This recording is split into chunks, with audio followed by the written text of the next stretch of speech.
Welcome to a spark of awareness. We live in a time where we are constantly being stimulated, prompted by systems, by algorithms, by AI.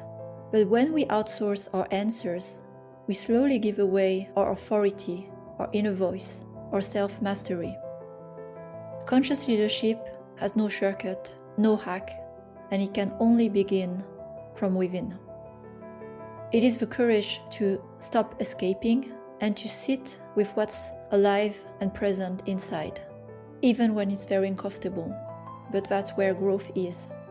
And this podcast is a space for that. This podcast is an evolution. And every week, I will share a 15-minute human prompt, live, non-performative.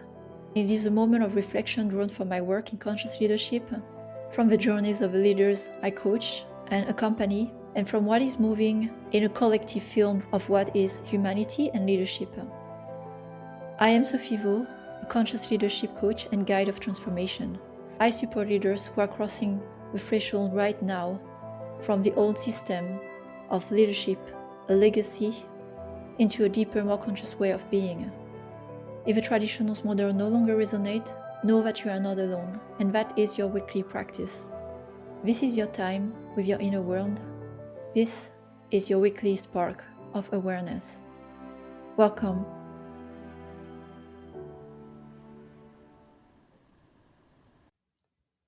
In this special episode today, we are sitting down with Samantha Bell, who's the host of the Natural Genius podcast, and reflecting on a journey, my journey in leadership, moving from business leadership to conscious leadership, and what led me to some work into the wellness space, retreats, and what I would call other dimensions of leadership and consciousness. If you have followed my path, and I'm very glad to share the background work of it in this special episode today. Enjoy, and until next time. Sophie, thank you so much for your time. Welcome to the Natural Genius podcast. Thank you, Sam. I'm ready and present for where our conversation will go today.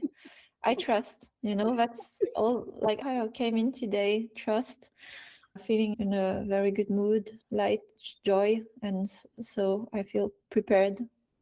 Oh, Sophie, tell me more about feeling joyful, and I wonder if is it a more often emotional feeling these days after having experienced a lot in life, or is this a usual aspect of your lovely character?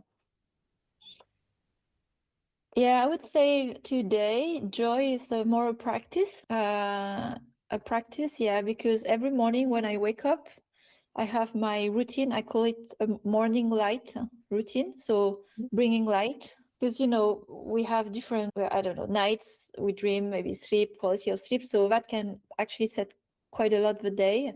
So what I do is, so maybe you see through the window, I just have a park in front of my place. And so by the window, every morning I do some chanting, a bit of prayer. I look at my plants. So I have a row of plants and I just spend time a bit with them. And I connect to everything that is beautiful for me in life. And then I feel in a state of joy. So to your question, joy, of course, is a state. I'm not always joyful, but I nurture it and practice it to come back to it, because that's what I bring also in my work.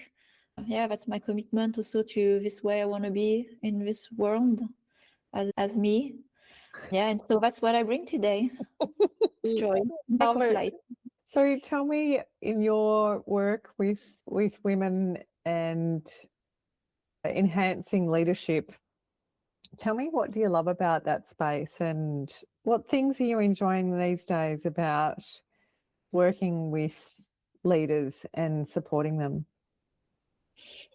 So the journey with women was not necessarily a choice. It was where my own evolution took me. So maybe I'll say a few words about that first, because before, I would say my former life in tech, quite deep in tech and business, I was very much surrounded by men, and that was my main environment. And I didn't develop that much connections with women by the absence of them also in the space, but the few ones that I connected with as leaders like me, I was having them on the podcast like we just discussed before. And I think something developed for me where as I connected more with women, I connected with my own womanhood. And so the more I connected with that part of me, the more I felt connection with other women. So everything was a parallel. And so today, when I work with containers of women, we go on retreats together, profound retreat where we have transformation. So it's not your retreat as a vacation, but it's retreat really for your evolution, getting closer to you. So away from the script, whatever story we tell ourselves, to your home, yourself. And the part that has moved me the most is first, I see always a part of my journey in all the women. And that's, I think, what's beautiful when we have a circle, and which is a constellation of women in itself. Every woman, although super different, they can have different backgrounds, different cultures. One would say something and others would resonate with the story. And then we are, like a council. And so that's the part that moves me the most, is how they relate with each other. And it's very healing just to hear others or share with others and know you're not alone, which is, it's like not an intellectual process, it's an embodied process. So when you actually know that you're not alone and you see other women who have had a path like you, so it's very healing. And the metaphor I have when I think about my work with women is like flowers. I have many flowers at home. I love flowers. And so something I notice when I have flowers, sometimes I do singing circle, they open and they bloom, and when there's singing, a lot of love in the air, a lot of light. And I see that for women who come to me in the work, they're a bit burned out, exhausted, depleted. I can see that there's that, I don't know, fog and weight. It's like they're exhausted of carrying something that is not them. And when they reconnect to their essence, I see this as a flower. The smile, the face changes, the way we speak, the softness. Still the power is there, but with the balance of softness, and it's so beautiful to witness. And they start to dare to follow the path that is theirs without the fear, without the control, and witnessing that. So I have witnessed the transformation of a few women going even more in a path away from, I don't know, business, but healer sometimes. Some become breathwork facilitators. One now is organizing retreats in the US as a partner with me. And just seeing that, it's for me, it's like a rose that open, and that's the part I like the most. I could do this forever. When I do, I don't even call it this work. For me, it's a vocation at this point. If I could be in that space forever, I don't need to go anywhere. When I'm in that space, I feel at home. It's so at retreats, for example, it's just such a joy. And in a way, of course, I put a lot of energy to organize those retreats. It's a service. And when also I'm in there in service, I receive for myself, what a gift to be here. And I'm also receiving for being here. So it's, I could be in those spaces forever, I feel. One of the questions I had for you, Sophie, was what do you do for fun? Or what do you love to do? And what's most fun for you these days? I think you just answered one example. What else do you love to do? I loved hearing about your retreats and your work.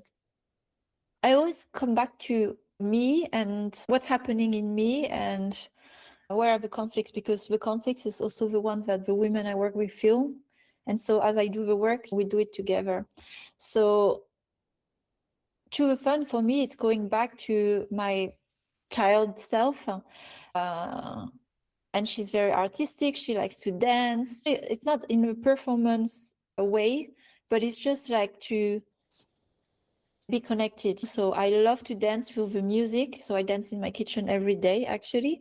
I create spaces where we have body movement. So we dance together with women. We move some parts of our body that are usually not moving. So the hips and the booty. I do every Saturday Brazilian twerk with girlfriends, for example. And it's an amazing class because it's not about being sexy in the mirror and all that, what we think of at work, but it's reclaiming the parts of our body and where we can even not look that graceful. It just feels great to move your hips and some part of your body that just free the energy. But I do a lot for fun, singing with friends in circle and exploring the voice, letting it wander and do what it needs to do, because freeing the voice is freeing our expression, right? Craft. So everything that is creating form of art and beauty, I love those spaces. So that's the definition of fun for me. Sophie, if you could wind back the clock by, I don't know, a decade or two, what would you love to say to that person back then? What you just described sounds different. Let's say 20 years ago, I'm 40, so I was 20, trying to connect back to that part of myself. I would tell her, safe. I was not feeling safe. So I was doing many things to finally feel safe. But the safety was not outside, it was to be built inside. But that was a journey of 20 years or maybe even more. You're safe, you're gonna be okay. I wonder if through different healing practices and experiences, Sophie, whether you have gotten yourself into a place where you feel safe, and then you can go beyond that into things like singing and dance. Because that sounds like the more that our root system is strong and where we have that platform, then fun and levity and lightness can flow more quickly, can't it? Yes. It was a process of healing, and I would use this word really now openly, because even in the past for me there was some shame, embarrassment to even have something to heal, and I think that's the story that some of us carry, is like, no, nothing is wrong, nothing.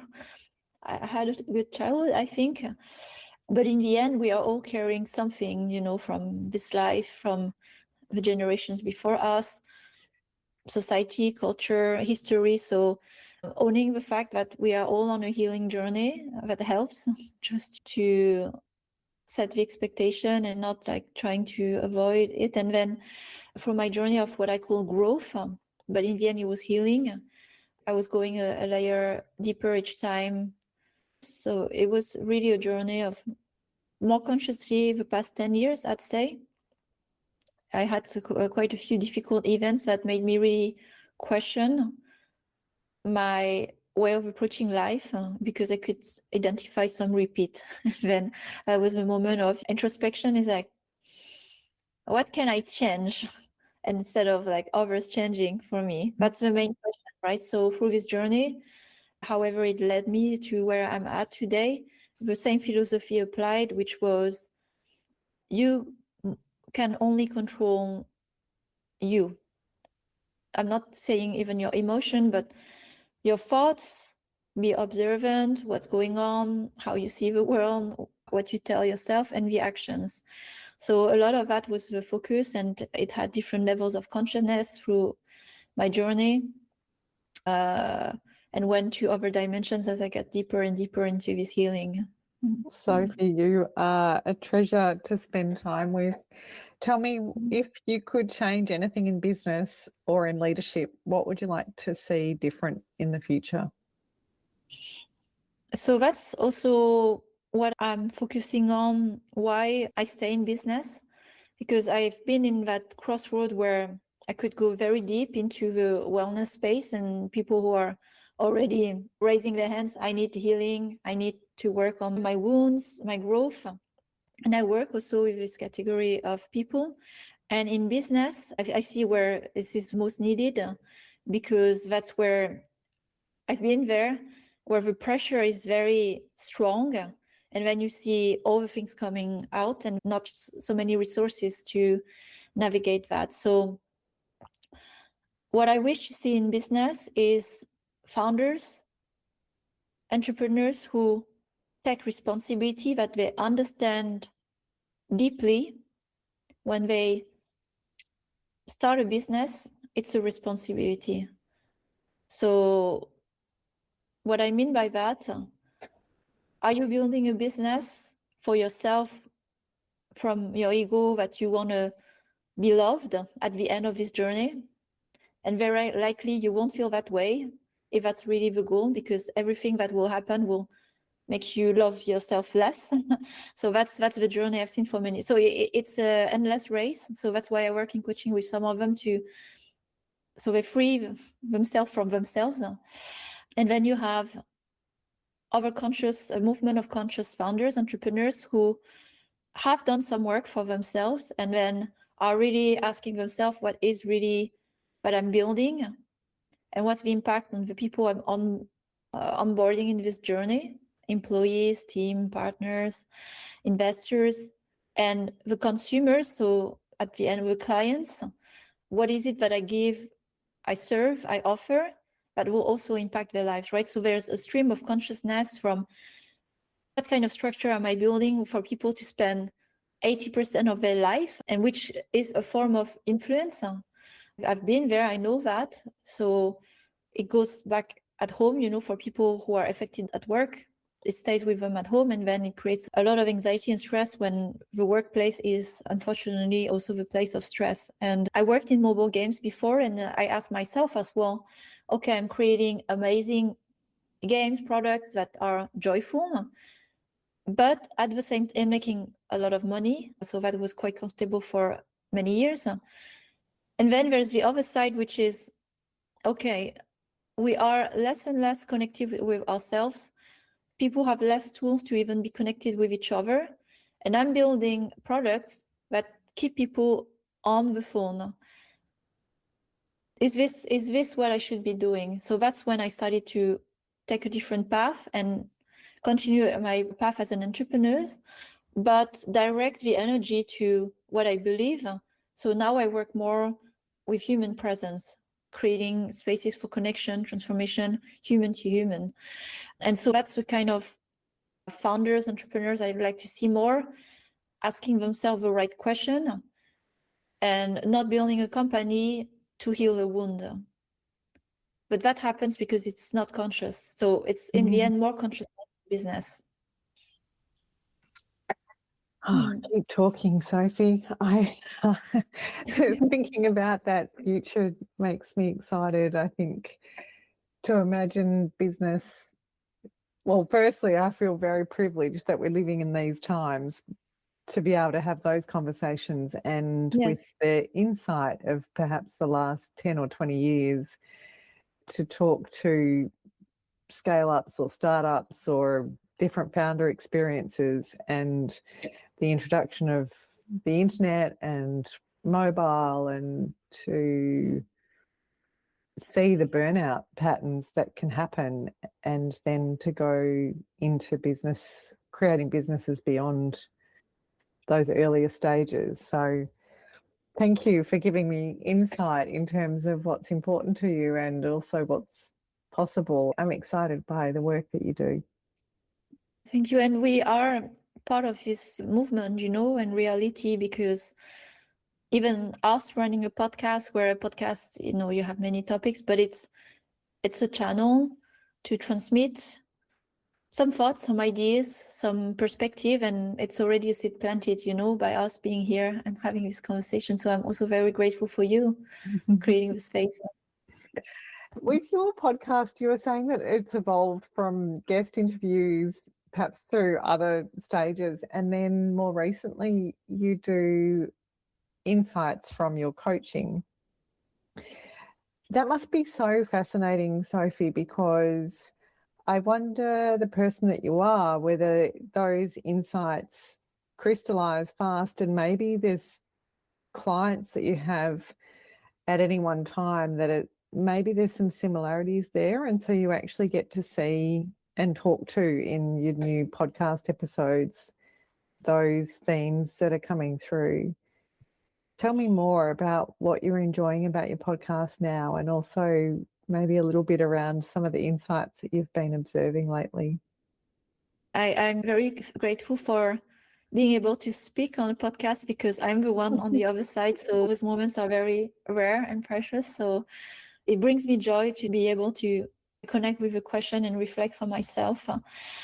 For the context, I evolved the podcast end of last year. And it was, I'm sure you probably have experienced that for anything you run. I always look at it with energy. What is my energy into it? And then I started to find myself dragging to schedule, finding people. And I felt it's just the energy is not going there. And that, what do I do? Should I stop? So it was requiring a transformation. And I took a break from the podcast for a month, and I was willing to let it go completely. But then so you were saying that you started yours through the pandemic. So this is perhaps 5 years in or so when you were going through this. Yeah. Yeah, exactly. So I was asking myself, do I still have the energy for a podcast, period? And so it was quite limiting thoughts, because it was very binary, like stop or continue. And so I gave it space. And I had, end of the year, I was going also through personally a separation, a lot of life changes, whole alignment. So I was not sure how the podcast would land in all this new structure. And end of a year, after quite some deep healing, recentering, finding my track again, I had that aha moment. It's like, okay, now I can reincorporate the podcast, and it's going to be my stream of consciousness. So that's how I approached it, because I was already writing blog posts. That's what I do when I meet people. I write on LinkedIn. I have short reels on Instagram. And I thought, okay, the podcast channel is another channel, and this is a great way to transmit what's alive in my practice. So it was an experiment. And since then, it was an experiment more for me, because I don't look too closely at numbers, because that's not the numbers that define if I should do it or not. It's internal. It's like, how am I feeling when I record, for my own reflection? Because just preparing for the podcast, recording, listening back to myself, publishing is deepening my practice. And that's what I bring to my clients in coaching sessions, and vice versa. What they bring, and I start to identify patterns, I bring the insights. So it's like a loop, that feeds itself. So for me, it's part of the work. It's not anymore, oh, it's a marketing channel, because that's when I started to treat it this way. That's when it started to go down for me. And I had to find my way of what is the meaning for me to the podcast.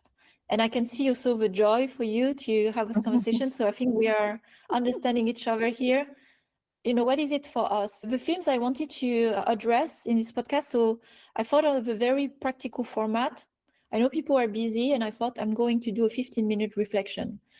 Usually you have quite long podcasts, so it's always a choice, a commitment to choose this or that podcast. And I thought I want to build routine with the people who are following me, so they can, if they follow all the episodes, they're going to start to think like me. And it's a free resource where, without having to work with me, you can get a sense of the coaching I bring. And a lot of the themes are around self-mastery. So how you manage yourself and your energy. And there are so many different themes and layers of that as I deepen my work, as I train. So I'm training also at the moment with plant medicine. So really path of medicine healer, which is going to be a complement in my coaching practice. It took me a while before I could be even able to talk about it. And I finished also my training as an energy healer. So all those insights, they're all connected, and I'm a bridge. I bridge the business physical world with my language to the more invisible world. And what I bring to the podcast is that bridge, where I studied a series, for example, around what are the 5 self-sabotage patterns of leaders, us as humans. People pleaser, having an empty cup, fear, leading with fear, or doing things alone. So I identified some patterns, and so I go straight to the insight. So then for people, they don't have to study themselves for too long. They just know the list, and they can already do the work. And now I have another series that I just completed. So for the listeners here, if you're curious, you can just follow the whole series, and then you go through your own process of mastering yourself a little more. It's on emotions. What are emotions? And what do they mean for you as a compass. So we go through the most uncomfortable and pushed away emotions, anger, shame, grief. One episode I enjoyed recording was love in leadership. Why can't we be in love in leadership? Why are we more leaning to fear? We create the reality that we are. So I'm spreading love in leadership to have more people connected to their heart when they lead businesses. When I was asking you, Sophie, before about the future that you would like to see, that's another aspect of it. I have a feeling that through our mutual friend that introduced us, there would always be heart-based leadership or heart-led leadership. Yeah. Yes. And it's so lovely to hear. One of the things that I'm really enjoying about this podcast is the people that I meet. I love hearing of their multidimensionality. You have a background in entrepreneurialism and business and mobile games. Now you're coaching and studying plant-based medicine and energy healing. The aspect of your dancing and other things. It really is so beautiful how unique we are. And recently I had this image of a mosaic that everyone that has come into Sophie's life, and each conversation and each topic or each experience or each thought is, each person is all like this beautiful mosaic that makes Sophie.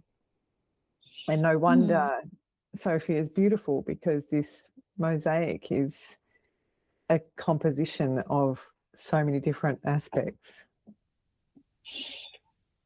In the end, you know, I have an illustration when I work at retreats, what is a transformation. And it's like, imagine a dot and circles around the dots, multiple layers, and we are the dot in the middle, and we are a system, right? Everything that we do has a ripple effect on our circles.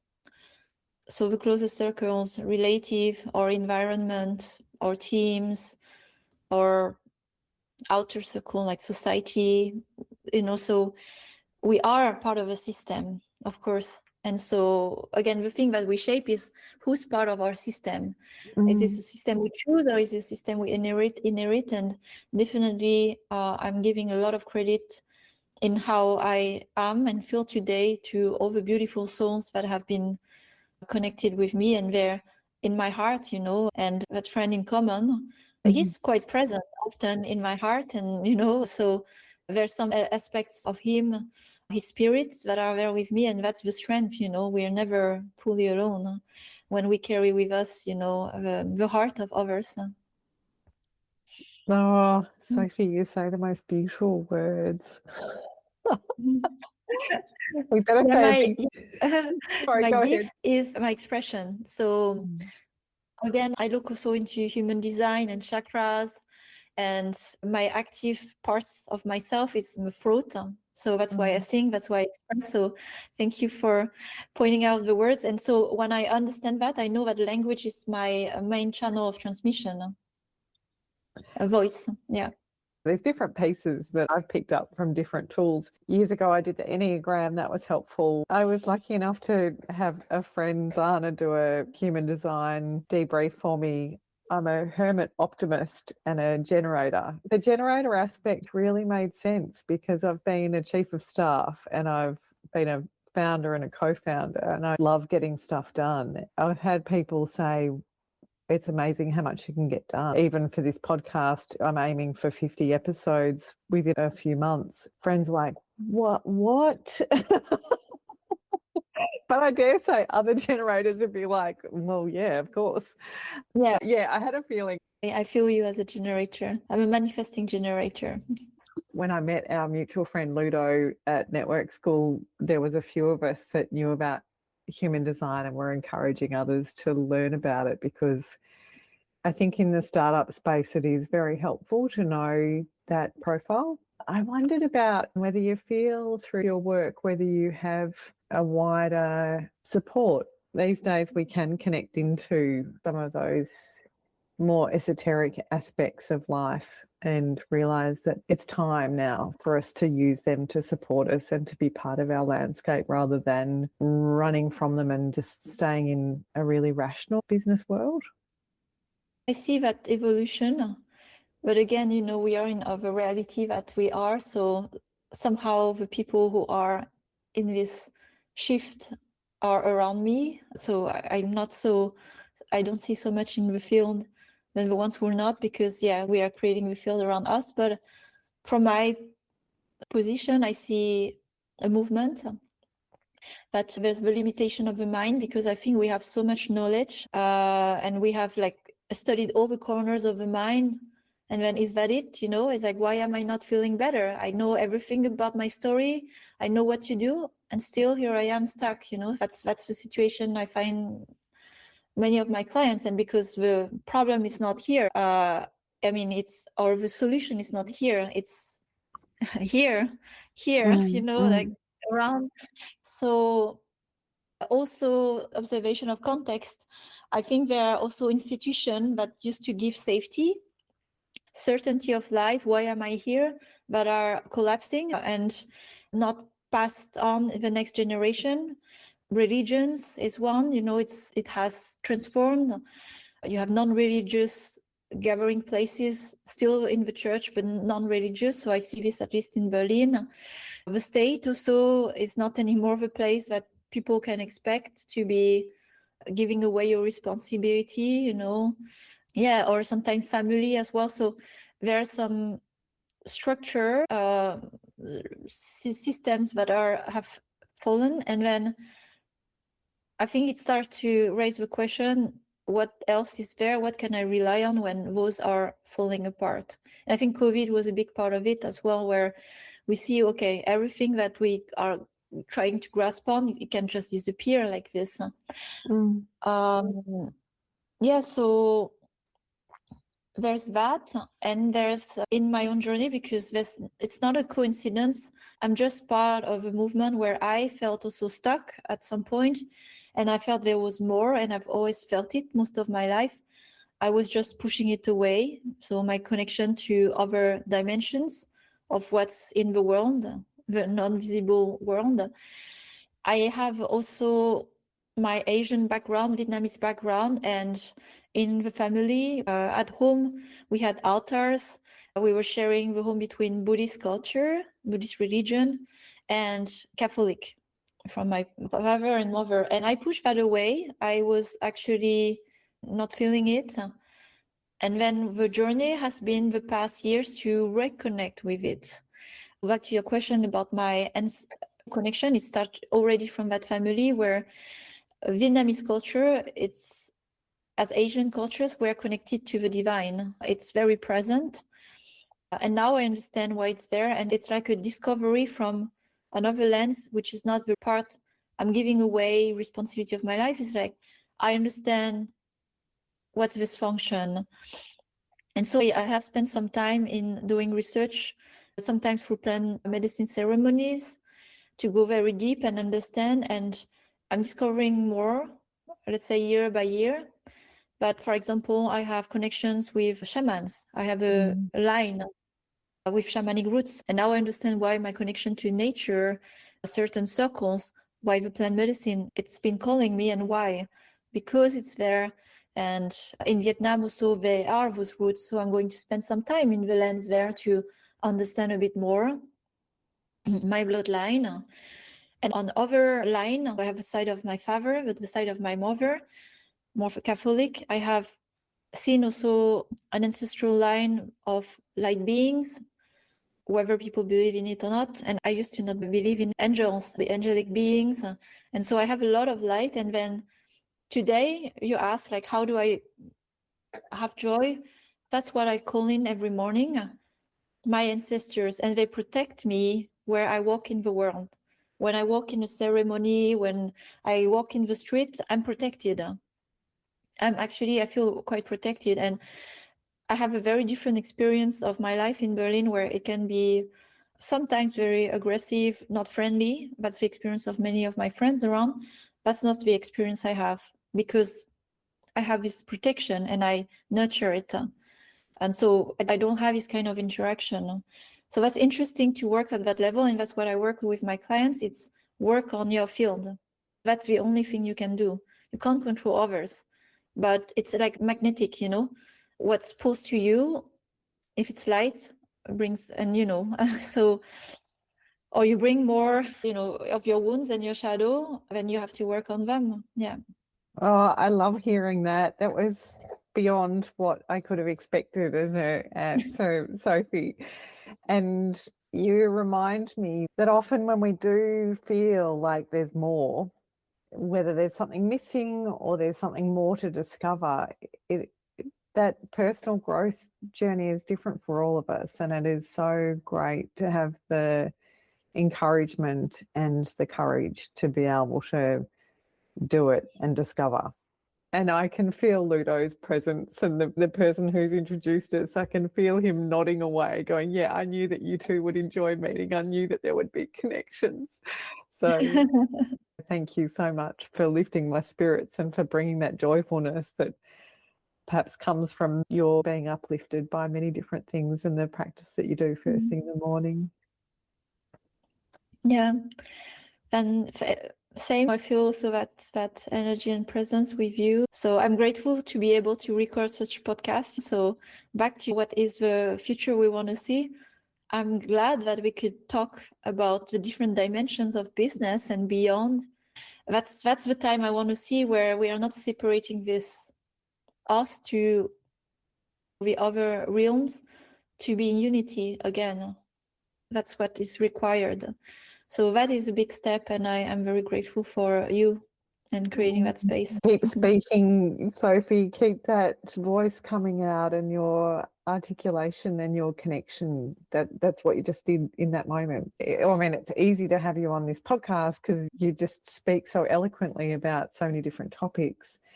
And also, I think I said to you before we hit record that the experience of this podcast, seeing people's multidimensionality, is such a pleasure and privilege. It's Natural Genius as a name is actually an homage to the fact that we are all different, we are all unique, we all find our way in the world in different ways.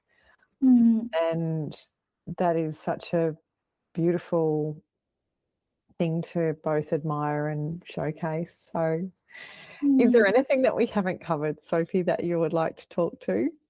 One question I reflect on regularly is the world ready, or is my world ready for what I'm experiencing, you know? So it's always that question of how open is, like the coming out moment. Can I share openly? Is it safe? Of course, in very conscious spaces, that's where I love to connect with you or like Ludovic, to be fully myself, multidimensionally. But it is an adjustment sometimes when I go in the very physical world. Even on this podcast, it requires some vulnerability. So I wonder as well for you, that journey, how you navigate this as well. Sophie, it feels so aligned. I wonder if you've had this experience from your podcast. And I've had various friends say to me, are you okay sharing those aspects or a particular episode? It doesn't even cross my mind. I feel like this honouring of each individual that comes on the podcast, and there is curation. It's not that I'm saying to every person I pass in the street, come on the podcast. So there is that sensing into who will come on.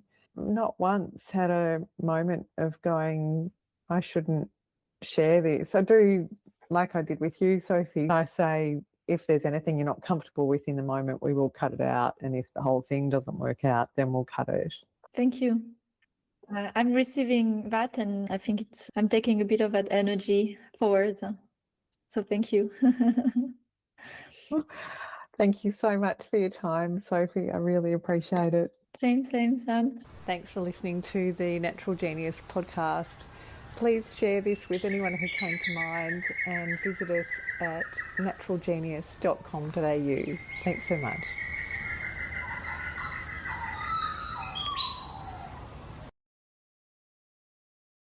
Thank you for tuning in into this weekly reflection, a weekly spark of awareness. After this episode, I invite you to take a few moments with yourself, even just 15 minutes, to sit with what resonated, to breathe, and to notice what is shifting inside. This is a practice, a discipline of presence, truth, and self-connection. If this work speaks to you, I accompany leaders in one-on-one journeys and group experiences of transformation, supporting them as they cross the threshold into a truer and freer way of leading and living. If you feel called to explore this path, I would love to hear your story, and let's connect. Sending you love and courage, and have a great week ahead. This is my spark of awareness.